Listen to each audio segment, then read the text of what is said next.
करके कि उनकी कृपा से मोक्ष हो जाएगा। आपने सुना होगा ना, स्वामी रामतीर्थ ने बहुत बढ़िया लिखा है। एक साधु कोई गए हिमालय में, महात्मा, तो उन्होंने देखा कि एक गुफा के सामने लोग बैठे हुए हैं। अब वहाँ कोई जप कर रहा है माला लेके, कोई हाथ जोड़ के प्रार्थना कर रहा है, कोई होम कर रहा है, कोई ध्यान धर रहा है। तो उन्होंने पूछा कि भाई इस गुफा में ऐसी क्या विशेषता है कि आप लोग इसके दरवाजे पर हाथ जोड़ के प्रार्थना करते हैं? तो बोले, वहाँ के लोगों ने बताया कि महाराज ये जो गुफा है इसके भीतर भूत प्रेत पिशाच रहते हैं और इसमें कोई घुस जाए तो वो उसको पकड़ देते हैं। तो अब हम लोग कहते हैं कि वो अंधेरे में रहते हैं, तो हे अंधकार तुम दूर हो जाओ, ये तो हमारी प्रेयर है कि हे अंधकार तुम दूर हो जाओ, है ना। और ये अंधकारम भस्मी कुरु स्वाहा, ये हमारा होम है ना। हम ध्यान कर रहे हैं, प्रकाश ही प्रकाश है, अंधकार है ही नहीं, ये हमारा ध्यान है। तो महात्मा को हंसी आई। वो बोले कि देखो भाई, ये अंधकार हाथ जोड़ने से जाने वाला नहीं है, तुम लोग बड़ी बड़ी लकड़ी इकट्ठी करो। ऐसा किया। तो बोले कि इनमें आग जलाओ। तो जलाया। तो बोले 10, 20, 50 जने लो इसको हाथ में और घुसो इस गुफा में। देखो कहीं अजगर मिले, कहीं सांप मिले, है ना, कहीं कोई चिड़िया मिले, कुछ शेर मिले, सबको मारते हुए आगे बढ़ो। चल के देख लो, अंधकार नाम की कोई चीज इसमें नहीं है, न कोई भूत प्रेत के साथ है। अब लोगों ने ऐसा किया तो अंधकार के कारण जो दुख था वो प्रकाश से दूर होता है, और अज्ञान के कारण जो दुख होता है, भ्रम के कारण जो दुख होता है, वो ज्ञान से दूर होता है। तो इसलिए जब तक हम अपने कर्म और प्रयत्न के द्वारा इस अज्ञानांधकार को दूर करना चाहते हैं, उससे तो अहंकार की पुष्टि होगी। तो मैंने किया, और जब तक हाथ जोड़ के किसी की कृपा से लेना चाहते हैं, तब तक वो देने वाला और मैं लेने वाला, ये भेद भ्रम मिटेगा नहीं और पराधीनता और आवेगी।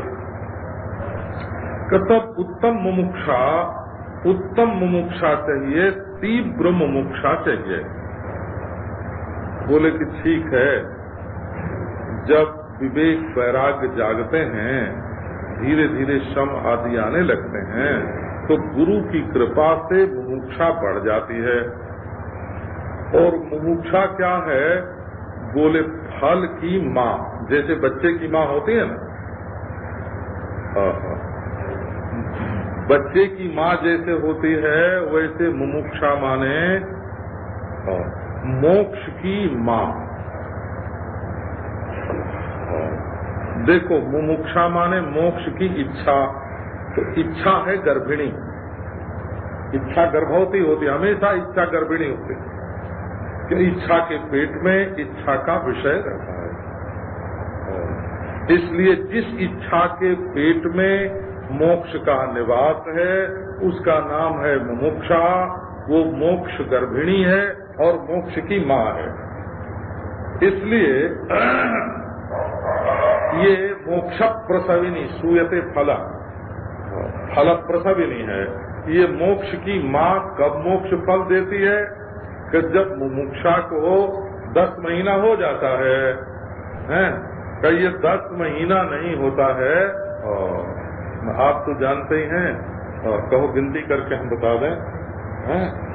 नित्यानित्य वस्तु विवेक वैराग्य, सम दम उपरति तितिक्षा श्रद्धा समाधा 8 हो गया ना, और मुमुक्षा 9। ये मुमुक्षा जो है ये 9वें महीने में 9वें महीने में ये मोक्ष फल, 9वां महीना पूरा हुआ और सूयते क्रियापद पर ध्यान दो, विवेक चूड़ामणि में है ना, सूयते माने प्रसव देती है, बच्चा देती है। ये सू जो धातु है उसका अर्थ है बच्चा देना। पेड़ पौधे का बच्चा देना नहीं, जिंदा प्राणी का जो बच्चा देना है वो सू धातु का अर्थ है। अच्छा जी, अब एक बात देखो, ये कहते हैं जिसमें वैराग्य और मुमुक्षा जितनी तीव्र होती है उसमें समदमादि जो हैं वो सफल होते हैं, माने उनका प्रयोजन सिद्ध होता है। यदि वैराग्य नहीं है और मुमुक्षा नहीं है, अच्छा वैराग्य और मुमुक्षा का देखो ताज भाव का है। जिसको हम चाहते हैं उसकी तरफ ध्यान देना मुमुक्षा है, मोक्ष की ओर ध्यान देना कि मोक्ष क्या है, इसका नाम मुमुक्षा है। और जिससे हम मुक्त होना चाहते हैं, जो छोड़ना चाहते हैं, उसकी ओर ध्यान गया तो वैराग्य है। और जिसको पाना चाहते हैं उसकी ओर ध्यान गया तो मुमुक्षा है। चीज एक ही है। तो जिससे बंधन है उससे छूटने की इच्छा तीव्र हो, तीव्रतर तीव्रता, इसका भी विभाग होता है।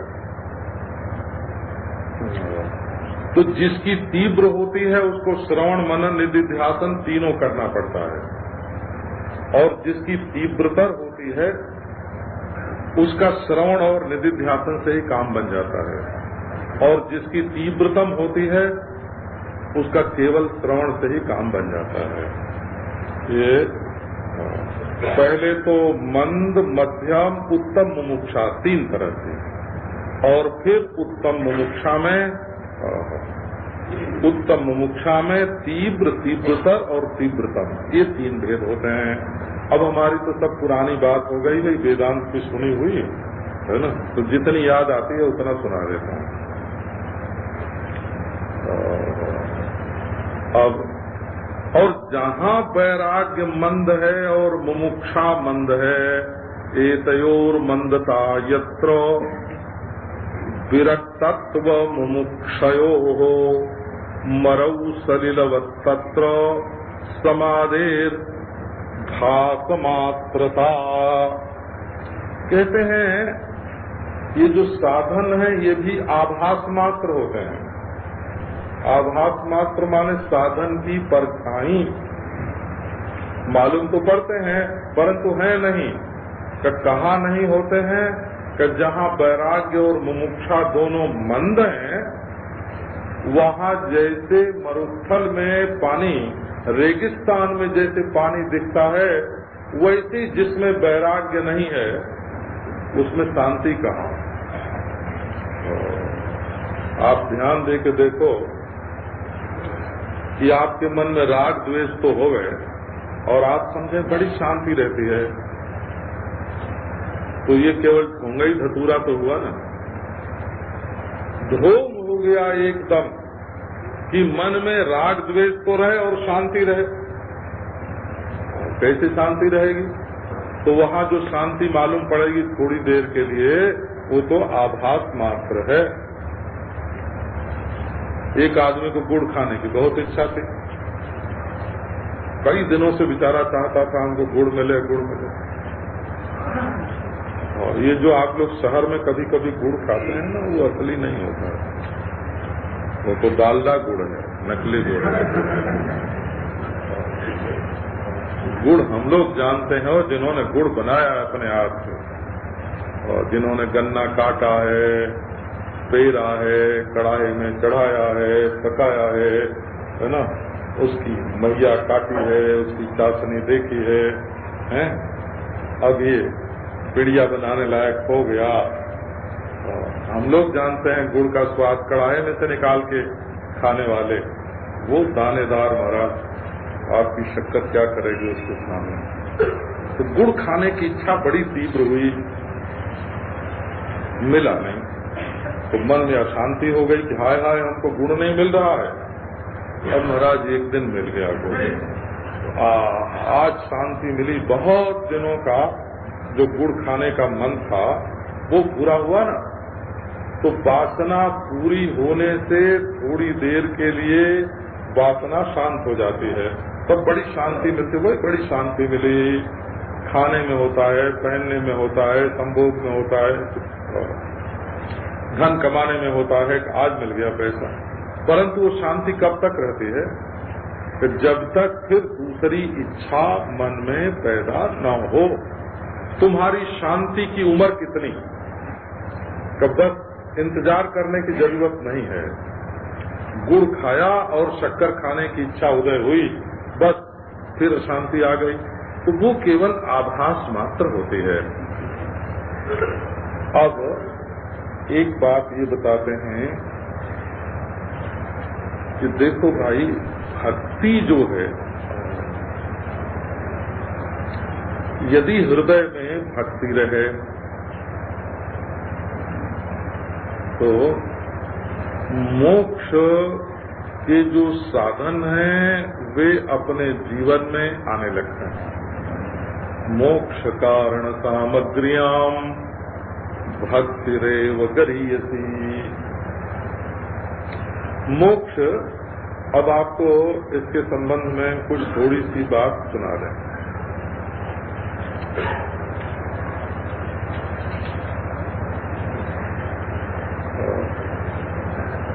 जैसे देखो, हम आंख से घड़ी देखते हैं, ठीक है ना? तो घड़ी का रूप देखने में हमारी आंख असाधारण कारण है।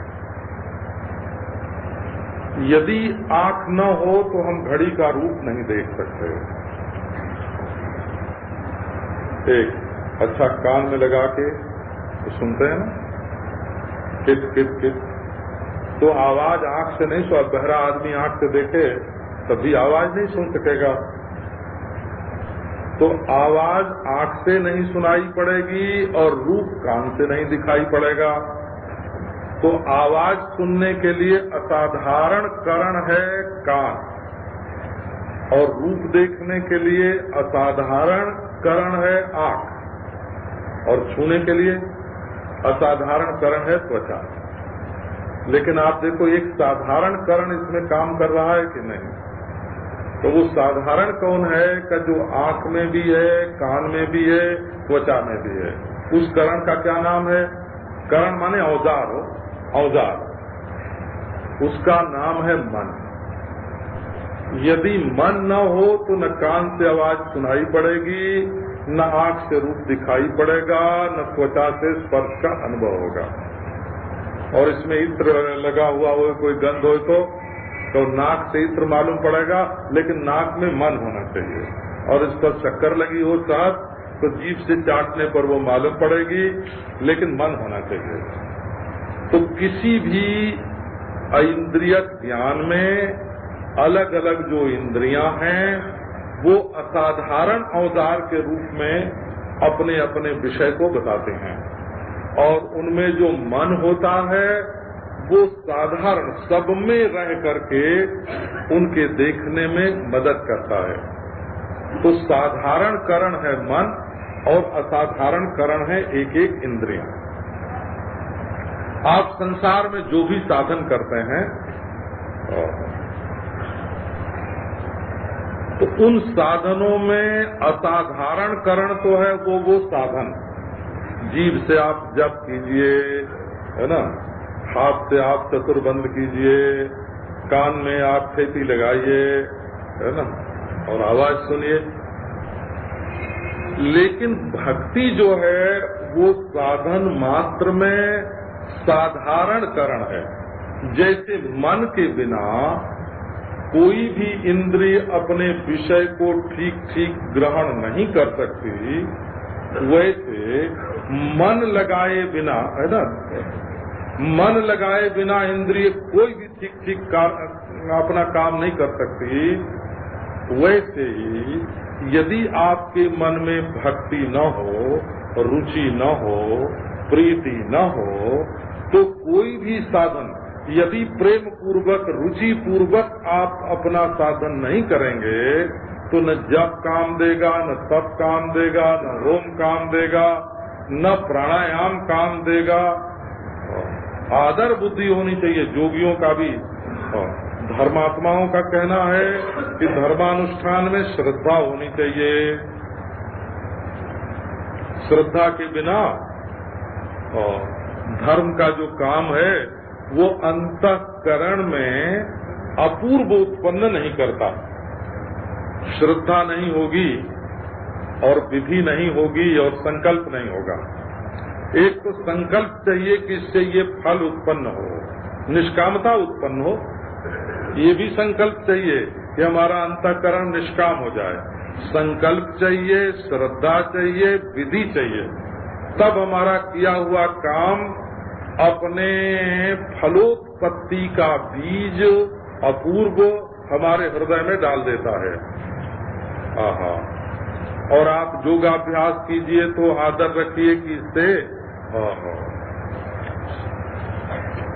निरंतर सत्कारा सेवित, सत्कारा सेवित चाहिए कि इससे हमको समाधि मिलेगी। कहे योगाभ्यास जी तुम समाधि हमको दोगे, ये हमको मालूम है। तो कोई भी साधन जब करते हैं तब उसमें श्रद्धा, रुचि, प्रीति इनकी जरूरत पड़ती है। तो ये जो भक्ति है वो वही गौरव पूर्वक भावना है अपने चित्त में कि ये साधन हमारे लिए फलप्रसू बनेगा। भक्ति तो बोले भाई मोक्ष की कारणभूत जितनी सामग्री है उसमें भक्ति सबसे महान है। गरीयसी, महीयसी, वरीयसी, ये भक्ति जो है सबसे महान है। अपने हृदय में भक्ति होनी चाहिए। अब एक प्रश्न ये उठा,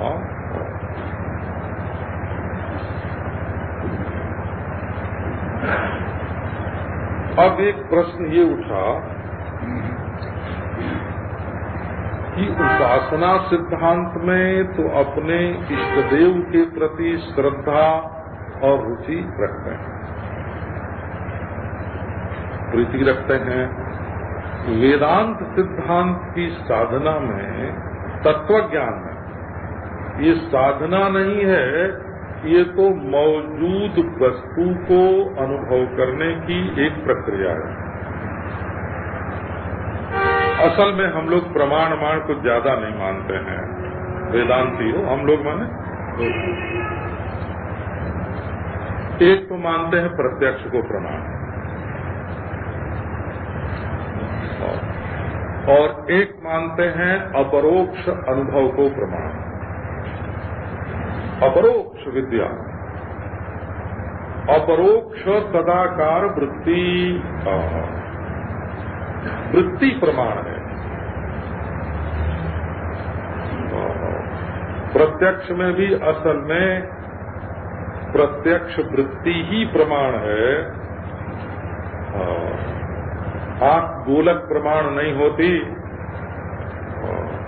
अयं घटः इत्याकारक जो वृत्ति है, अयं घटः, इसका नाम प्रमाण। लो जी, तो आपको ये बात सुनाते हैं कि अनुमान, उपमान, अर्थापत्ति, अनुपलब्धि, शब्द प्रमाण, ये या तो किसी वस्तु का प्रत्यक्ष करा दें तब प्रमाण है, और यदि प्रत्यक्ष न करावे तो बिल्कुल बोगस हैं। तो हम लोगों की तरफ एक बोगस शब्द का प्रयोग करते हैं, पता नहीं आप लोगों के यहाँ है कि नहीं। फोकट है, बिल्कुल वो प्रमाण बिल्कुल बोगस है, फोकट है ना, जो भौतिक वस्तु का तो प्रत्यक्ष न करा दे और स्वप्रकाश वस्तु की अपरोक्षता में जितने प्रतिबंध हैं उनका निवारण न कर दें। ये गिनती, बहुत प्रमाणों की गिनती बनाने की जरूरत नहीं है। अगर आप वैज्ञानिक मार्ग से चलते हैं तो आप जिस वस्तु का अनुसंधान कर रहे हैं उसका यंत्र द्वारा प्रत्यक्ष होए अथवा बिना यंत्र के प्रत्यक्ष होए, परंतु प्रत्यक्ष होना बिल्कुल जरूरी है, नहीं तो बेकार है। अनुमान से भी प्रत्यक्ष ही होता है, उपमान से भी प्रत्यक्ष ही होता है, शब्द से भी प्रत्यक्ष ही होता है, लोक व्यवहार में अर्थापत्ति अनुपलब्धि से भी प्रत्यक्ष ही होता है। और दूसरी बात, अगर प्रत्यक्ष नहीं हुआ, अपने बारे में है, तो उसका प्रत्यक्ष कैसे होगा? बोले देखो हमारे मन में राग है कि नहीं, द्वेष है कि नहीं, है ना? और ये तो बिल्कुल साक्षी प्रत्यक्ष है, हम देख ही रहे हैं कि है कि नहीं है। और विभीषण जी ने जो कहा है ना रामायण में, क्या पूर्व कछु प्रथम वासना रही है, प्रभु पद क्या है, प्रीति सलिल सो बही, प्रभु पद प्रेम सलिल सो बही। देखो विभीषण साफ कह रहा है कि हमारे मन में वासना थी, ये मैंने देखी थी, वासना मैंने देखी थी, और अब वो मिट गई, उसका मिटना भी मैंने देखा। वासना और वासना के अभाव दोनों का साक्षी मैं हूँ। तो अपरोक्ष हो रहा है वासना का, और साक्षात अपरोक्ष होता है अपना। तो प्रमाण वो होता है कि यदि अन्य वस्तु हो तो हमको प्रत्यक्ष दिखे, चाहे गणित से लगाओ, गणित लिख लो, चाहे अनुमान करो, उपमान करो, और यदि वो स्व वस्तु है तो उसके दर्शन में जितनी रुकावटें हैं सब दूर हो जाएं। अच्छा, तो अब देखो भक्ति की बात आपको सुनाते हैं। स्वस्वरूपानुसंधानम भक्तिरित्यभिधीयते, आत्मतत्वानुसंधानम भक्तिरित्यपरे जगुहु। अच्छा, आपको ये भी ध्यान में होगा कि अब तक जितना साधन विवेक चूड़ामणि में बताया गया है वो सब बिना गुरु का है। सीताराम सीताराम।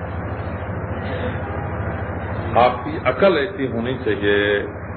जरूर मुमुक्षा को तीव्र करने के लिए गुरु कृपा की आवश्यकता बताइए। यदि गुरु की कृपा होगी तो आपका वैराग्य, आपकी मुमुक्षा तीव्र हो जाएगी, परंतु वो तो केवल तीव्र करने के लिए है। जब मोक्ष की, जब भक्ति आ जाएगी ना चित्त में, आहा ऐसा प्रेम हुआ महाराज। आपने भक्ति का एक लक्षण सुना होगा, तदर्पिता खिलाचारता तद विस्मरणे परम व्याकुलता। नारद जी भक्ति का लक्षण करते हैं कि जिससे हमारी भक्ति होती है उसके प्रति हमारा सारा आचरण अर्पित हो जाता है। एक भक्ति ये है, तदर्पिता खिलाचारता। तदर्पिता खिलाचारिता बोलने की कोई जरूरत नहीं। और तद विस्मरणे परम व्याकुलता। जिसको हम चाहते हैं वो यदि भूल जाए तो व्याकुलता हो, बड़ी भारी व्याकुलता हो कि हाय हाय इतने मिनट हमारे जीवन के व्यर्थ गए। तो जो कुछ हम करें उसके लिए, सोवें उसके लिए। कैसे सोवेंगे, कैसे उसके लिए? तो भाई समय से सो जाओ कि उठ के फिर हम उसका भजन करेंगे। तो सोए काय के लिए थे? कब भोजन कर लो खूब आनंद से। और शंकराचार्य भगवान कहते हैं कि रोटी न मिले खाने को तो मांग के भी खा लेनी चाहिए, क्योंकि जब जिंदगी रहेगी, जीवन रहेगा, तब न तत्व का विचार होगा। आहारार्थम समीहेत युक्तम तत् देह धारणम तत्वम विमृश्यते जेन जद विज्ञाय विमुच्यते। बोलो ये हुआ ना, क्या हुआ? कि शरीर धारण करेंगे और तब न तत्व का विचार होगा। तो हम सोवेंगे तब न शांत चित्त से परमात्मा का अनुसंधान कर सकेंगे। और शौच कुआं में टट्टी लगी हो, बोले नहीं नहीं पहले माला फेर लें फिर टट्टी जाएंगे, तो वो टट्टी की माला फेरेगा। सीधी बात हमसे पेशाब लगी है तो बोले भाई दुकान पर जाके ये व्यापार करना है और माला फेर रहे हैं, तो क्या होगा, है ना? वो तो व्यापार की माला फेरेगी। तब क्या करना कि यदि कोई आवश्यक कार्य हो तो उसको कर लो। क्यों करें? बोले कि तब हम भक्ति ठीक कर सकेंगे, तो वो भी भक्ति की सहायक हो गई, वो भी तब हम ध्यान ठीक कर सकेंगे, ध्यान का मददगार हो जाएगा। तो नारायण भक्ति आपको करनी है तो दो बात पर ध्यान दें। आपके सब शौच लघु शंका आदि भी, भोजन शयन आदि भी उसी लक्ष्य के प्रति अर्पित है कि नहीं है? बोले महाराज तन धन सब संत को है ना, तन मन धन है ना, तन मन धन गुरु चरणा सब अर्पित कीजिए। गाते हैं लोग आरती में, कुछ ऐसा ही है, हम जानते हैं, है कि नहीं है? तन मन धन तन मन धन सब अर्पण, तन मन। अरे महाराज जरा ईश्वर के सामने से भी तो झूठ बोलने में कभी संकोच करना चाहिए। तो ऐसा कहो कि हम अर्पण करना चाहते हैं, अर्पण किया तो नहीं है पर अर्पण करना चाहते हैं। तो भक्ति कहाँ होती है? जहाँ अपने आचरण का सारा अंग अपने इष्ट देव की सेवा में अर्पित होता है। और उसमें ये नहीं कि 3 दिन व्यापार को अर्पित है ना, 3 घंटे ध्यान को अर्पित है, ऐसे नहीं होता है। तो तदर्पिता खिलाचारता तद विस्मरणे परम व्याकुलता, ये है भक्ति का लक्षण। अब आप जो कुछ करें वो इसलिए कि आपको अपने स्वरूप का ज्ञान होवे। स्वस्वरूपानुसंधानम खोज रहे हैं। किसको खोज रहे हैं? हे भगवान, हमारे यहाँ भाद्र शुक्ल में एक अनंत चतुर्दशी होती है। आप लोगों की तरफ रिवाज नहीं होगी, हमारे गांव में होती है। तो उसमें ये जैसे ये हाथ में अनंत पहनते हैं ना यहाँ, और कोई सोने का पहनते हैं, कोई तांबे का पहनते हैं, कोई चांदी का पहनते हैं, और नहीं तो उस दिन सूत का बना लेते हैं। तो उसको डालते हैं दूध में और एक आदमी डालता है हाथ। तो दूसरा आदमी पूछता है उससे कि का खोजेला, माने आप क्या ढूंढ रहे हैं, क्या खोज रहे हैं? बोले अनंत फल, हम अनंत फल ढूंढ रहे हैं। बोले कहाँ? वहाँ कहाँ ढूंढ रहे हो? क्षीर सागर समुन्दर में, है ना, क्षीर सागर में ढूंढ रहे हैं। तो दूसरा पूछता है पवला मिल गया? बोले नहीं। अच्छा, तो और ढूंढते हैं कि पवला का नहीं। तो अंत में वो बोलता है कि पवली माने मिल गया। तो ये जो क्षीर सागर में अनंत को ढूंढना है ना, अनंत को ढूंढना है अपनी अंतःकरण की सात्विकता के समुद्र में। मिला। अब देखो ना, ये स्वस्वरूपानुसंधानम, अपने को ढूंढने के लिए दूसरे के घर में मत जाओ, अपने को अपने घर में ढूंढो। एक दार्शनिक सज्जन थे, वो भुलक्कड़ थे वो, तो रोज शाम को जब सोते थे तो नोट करते थे कि टोपी यहाँ खूंटी पर, छड़ी कोने में, है ना, कोट यहाँ, जूता यहाँ, सब नोट करके और फिर मैं पलंग पर ऐसे एक दिन महाराज उठे, अब सब चीज देखा, कोट, घड़ी ठीक, छड़ी ठीक, टोपी ठीक, कोट ठीक, सब ठीक, पर वो खुद उठ के मिला रहे थे, पलंग पर से उठ के मिला रहे थे कि सब चीज जगह पर है ना। महाराज देखा, बोले मैं पलंग पर नहीं हूँ, तो मैं क्या हुआ।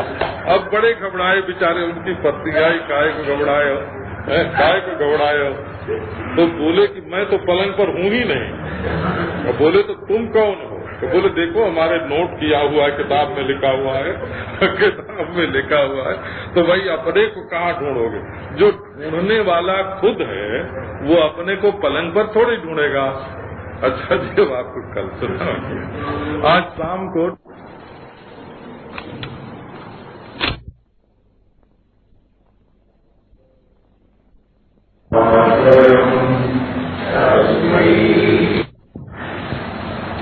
मोक्ष की कारण सामग्री।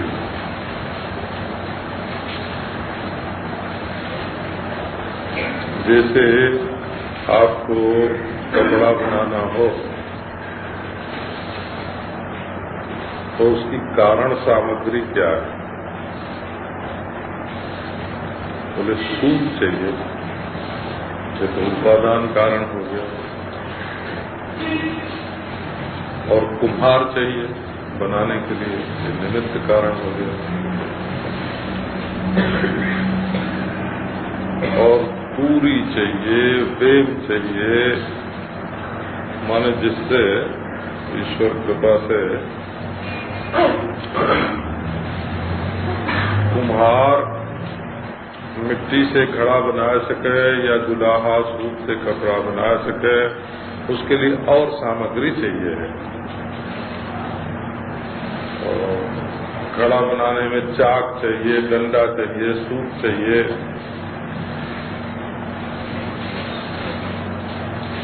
तो मोक्ष की कारण सामग्री क्या है, इसी को बोलते हैं कारण सामग्री।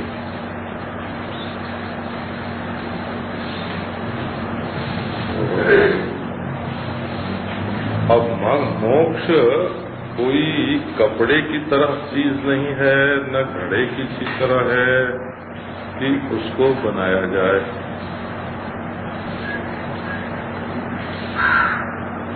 तो फिर मोक्ष की कारण सामग्री क्या है। कारण माने उसको बनाने के लिए किन किन चीजों की जरूरत है, इसका नाम हो गया कारण सामग्री। और उसमें चाहिए समग्रता, पूरी की पूरी सामग्री चाहिए, अधूरी नहीं।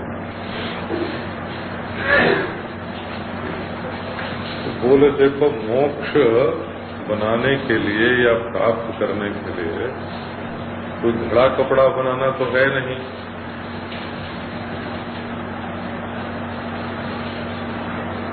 तो हम मोक्ष प्राप्त करेंगे ये जो अपने में प्रेम युक्त और दृढ़ निष्ठा का उदय है कि मैं तो मोक्ष प्राप्त करके ही रहूंगा, ये उसकी कारण सामग्री है। जिसके मन में मोक्ष प्राप्ति की दृढ़ और प्रीति पूर्वक रुचि नहीं है, उसको मोक्ष की प्राप्ति नहीं हो सकती।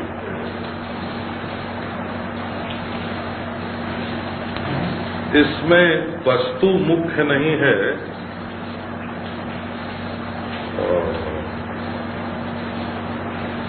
दृढ़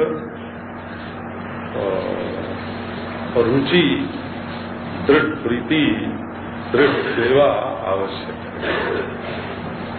तो बोले भक्ति रेव करिए। मोक्ष बनाने के लिए, क्योंकि बनाना नहीं है, बनी बनाई को, मौजूद को, विद्यमान को जानना है। इसलिए जानने में रुचि और रुचि के साथ साथ सेवन, उसकी अनुभूति की ओर अग्रसर होना ये आवश्यक है। इसको बोलते हैं भक्ति। ये जो लोग थोड़ा बहुत व्याकरण जानते हैं उनको मालूम है कि भाग जैसे बोलते हैं, बंटवारा करते हैं, तो दो फूल हैं, एक फूल तुम्हारा, एक फूल तुम्हारा। इस भाग का एष ते रुद्र भागा, श्रुति में आता है, हे रुद्र ये तुम्हारा भाग है। तो एक और है संसार और एक और मोक्ष है। तो बोले हे मोक्ष अहम ते भागा, हे मोक्ष अब हम तुम्हारी ओर हो गए, हमको संसार नहीं चाहिए, मोक्ष चाहिए। इसका नाम हुआ भक्ति, मोक्ष की भक्ति। एष ते रुद्र भागा। ईश्वर से कहना कि हम भाई के भाग नहीं हैं, हम जाति के भाग नहीं हैं, मजहब के भाग नहीं हैं। हे ईश्वर हम तुम्हारे भाग हैं। ईश्वर अंशी है, हम अंश हैं। ये ईश्वर की भक्ति हुई है। तो हम अब मोक्ष के फंड में गए, संसार के बंधन के फंड में नहीं है। इस निश्चय का नाम होता है भक्ति। अब एक बात और सुनाते हैं आपको इसके संबंध में।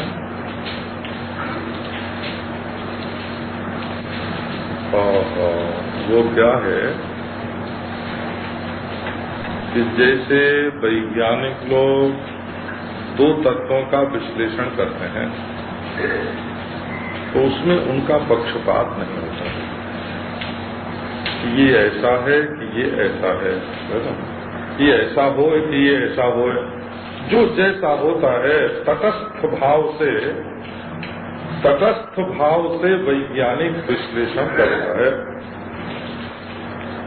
विश्लेषण माने जुदा जुदा अलग अलग कर देना, दो चीज मिली हुई हो तो तटस्थ भाव से वैज्ञानिक विश्लेषण करता है। उसमें वो अपनी वासना को नहीं जोड़ता है, तो उसका नाम होता है विवेक। परंतु इसी विवेक में यदि अपनी वासना जुड़ जाए कि ये ऐसा होवे तो उसका नाम हो जाएगा भक्ति। ईश्वर वासना युक्त विवेक का नाम भक्ति है। माने मोक्ष वासना युक्त विवेक का नाम भक्ति है। ऐसे कर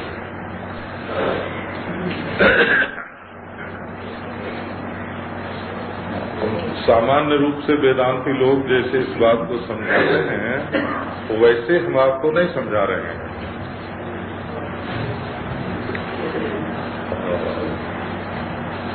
मोक्ष वासना युक्त विश्लेषण, तो ये एक पक्षी होगा हो। मोक्ष पक्षपाती विवेक का नाम, मोक्ष पक्षपाती विवेक का नाम भक्ति है।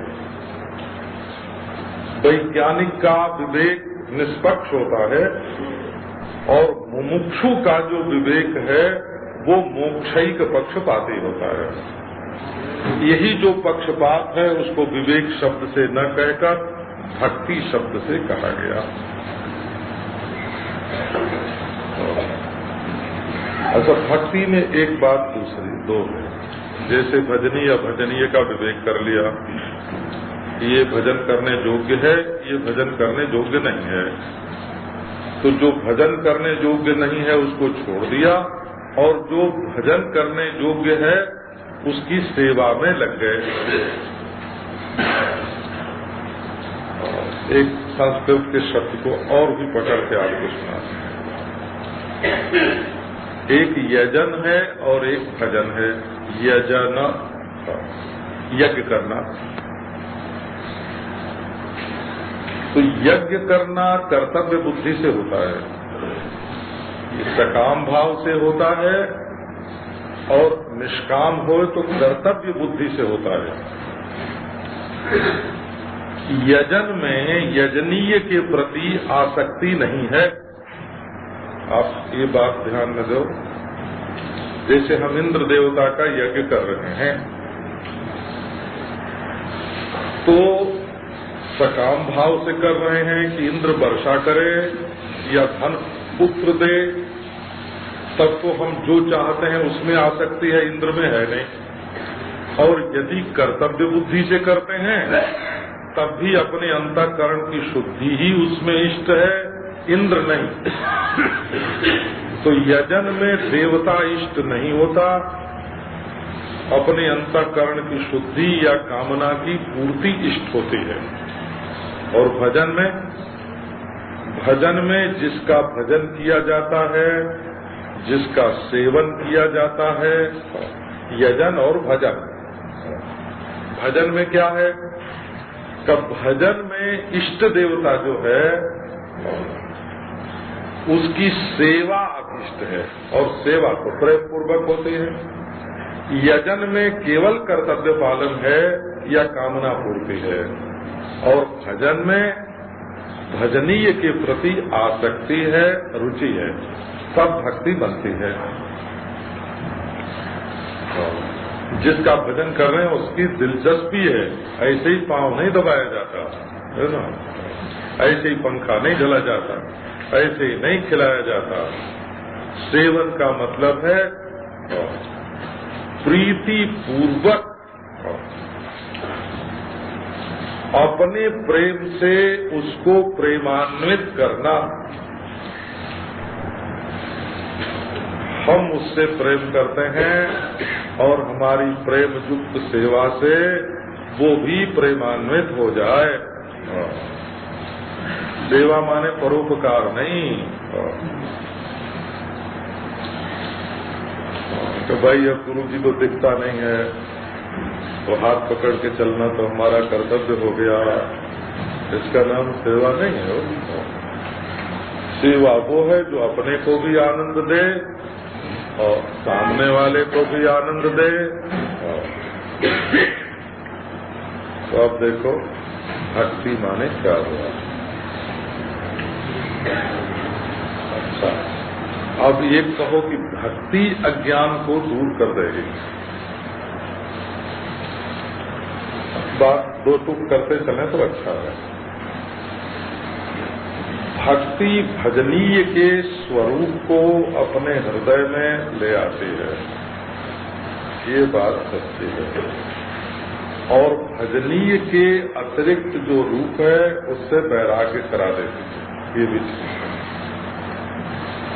परंतु अद्वैतवादी लोग जिस आत्मा और ब्रह्म की एकता को ज्ञान कहते हैं, वो ज्ञान भक्ति नहीं देती।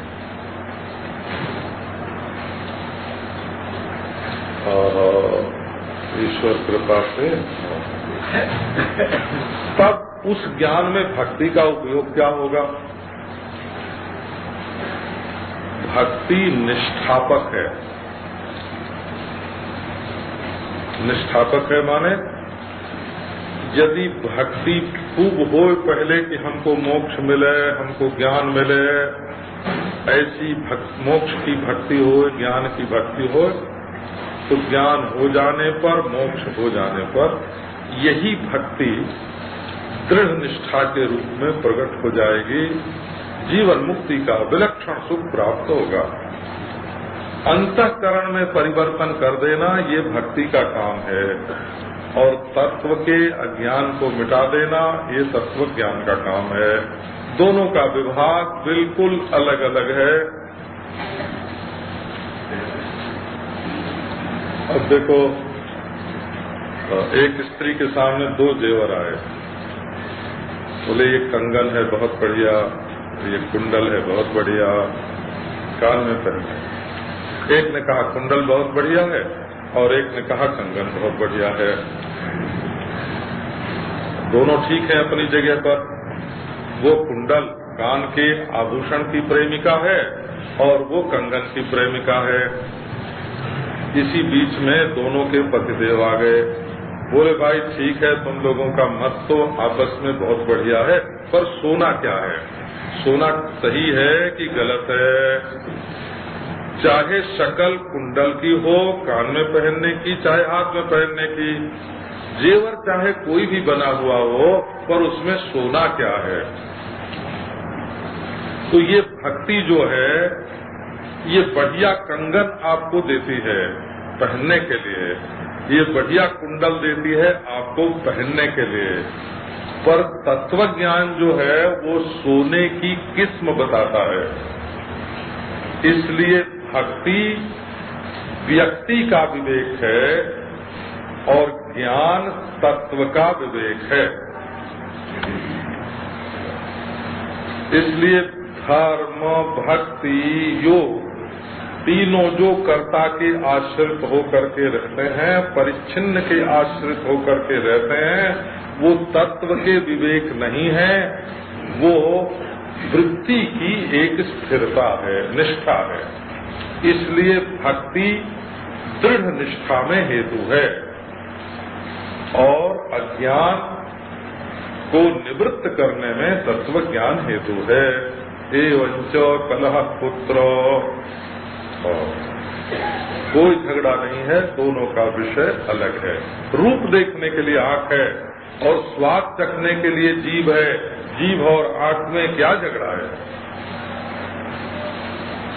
जीभ और आंख में कोई झगड़ा नहीं है, दोनों के विषय दो हैं।